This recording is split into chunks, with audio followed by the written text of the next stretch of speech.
Hey guys, welcome back to my channel. ഇന്ന് ഞാനിവിടെ ഉണ്ടാക്കാൻ പോകുന്നത് ഒരു ചിക്കൻ റോസ്റ്റാണ്. അതിനായി കഴുകി വൃത്തിയാക്കി വെച്ചിരിക്കുന്ന ചിക്കനിലേക്ക് ആവശ്യത്തിനുള്ള ഉപ്പുപൊടി, മുളക് പൊടി, മല്ലിപ്പൊടി, കുരുമുളക് പൊടി, ജിഞ്ചർ ഗാർലിക് പേസ്റ്റ്, പെരുംജീരകം എന്നിവ ചേർക്കുക.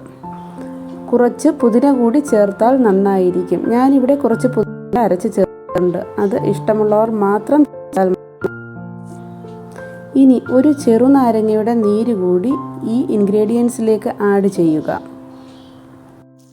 ഇതിലേക്ക് കുറച്ച് ഗരം മസാല കൂടി ആഡ് ചെയ്ത ശേഷം നന്നായി മിക്സ് ചെയ്ത് ചേർക്കുക.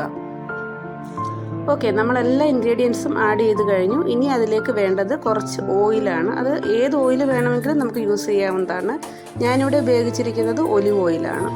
അത് ഓപ്ഷണലാണ്. Any oil you can use. അപ്പോൾ മാരിനേറ്റ് ചെയ്ത ചിക്കനെ നമുക്ക് സെറ്റ് ആവാനായിട്ടൊരു 30 മിനിറ്റ്സ് മാറ്റി വെക്കാം. ബൈ ദ ടൈം നമുക്ക് റോസ്റ്റിന് വേണ്ടുന്ന ഉള്ളി ഫ്രൈ ആക്കി എടുക്കാവുന്നതാണ്. ഞാനിവിടെ വെളിച്ചെണ്ണയാണ് ഉപയോഗിച്ചിരിക്കുന്നത്. വെളിച്ചെണ്ണയിൽ ഉള്ളി നന്നായി ഒരു ബ്രൗൺ കളറാകുന്നത് വരെ സോട്ട് ചെയ്തെടുക്കുക. നമ്മുടെ ഉള്ളി ഏതാണ്ട് ഫ്രൈ ആയി വരുന്നുണ്ട്. അതിലേക്ക് കുറച്ച് കറിവേപ്പില കൂടി ആഡ് ചെയ്ത് ഒന്നുകൂടി ഫ്രൈ ആവാനായിട്ട് വെക്കാം. ഓൾറെഡി മാരിനേറ്റ് ചെയ്ത് വെച്ചിരിക്കുന്ന ചിക്കനിലേക്ക് കുറച്ച് ടൊമാറ്റോ സോസും സോയാ സോസും ആഡ് ചെയ്യുക.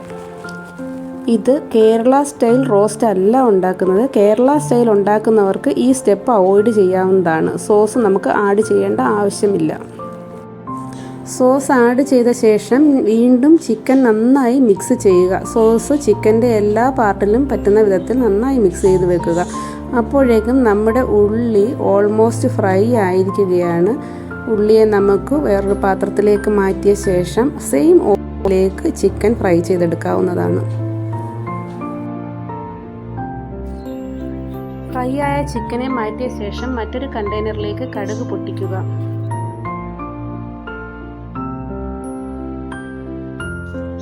അതിനുശേഷം നമുക്ക് ഈ ചിക്കനെ ആ പാത്രത്തിലേക്ക് മാറ്റാവുന്നതാണ്. അതിലേക്ക് കുറച്ച് വെള്ളവും കൂടി ആഡ് ചെയ്ത ശേഷം ഫ്രൈ ചെയ്ത് വെച്ചിരിക്കുന്ന ഒനിയൻ അതിൽ ചേർത്ത് മിക്സ് ചെയ്തെടുക്കാവുന്നതാണ്. ഈ ടൈമിൽ നിങ്ങൾ ഫ്ലെയിം ലോ ആക്കി വെച്ചോളൂ. കൂടാതെ ഉപ്പ് വേണമെന്നുണ്ടെങ്കിൽ കുറച്ചുകൂടി ഈ സമയത്ത് ആഡ് ചെയ്യാവുന്നതാണ്. നന്നായി മിക്സ് ചെയ്ത ശേഷം അടച്ച് ഒരു 10 മിനിറ്റ് അടച്ച് വെച്ചെടുക്കുക. അപ്പോൾ നമ്മുടെ റോസ്റ്റ് റെഡിയായിരിക്കുകയാണ്. ഇത് ഞാനിവിടെ ഒട്ടും ഗ്രേവി ഇല്ലാതെ നന്നായി ഫ്രൈ ചെയ്തെടുത്തിരിക്കുകയാണ്. ഇനി ഗ്രേവി വേണ്ടവർ കുറച്ച് പെട്ടെന്ന് തന്നെ ഫ്ലെയിം ഓഫ് ചെയ്തോളൂ. അപ്പോൾ നമ്മുടെ ചിക്കൻ റോസ്റ്റ് റെഡിയായിരിക്കുകയാണ്. എല്ലാവരും ട്രൈ ചെയ്ത് നോക്കുക, കമൻറ്റ് ചെയ്യുക, സബ്സ്ക്രൈബ് ചെയ്യുക. ബൈ.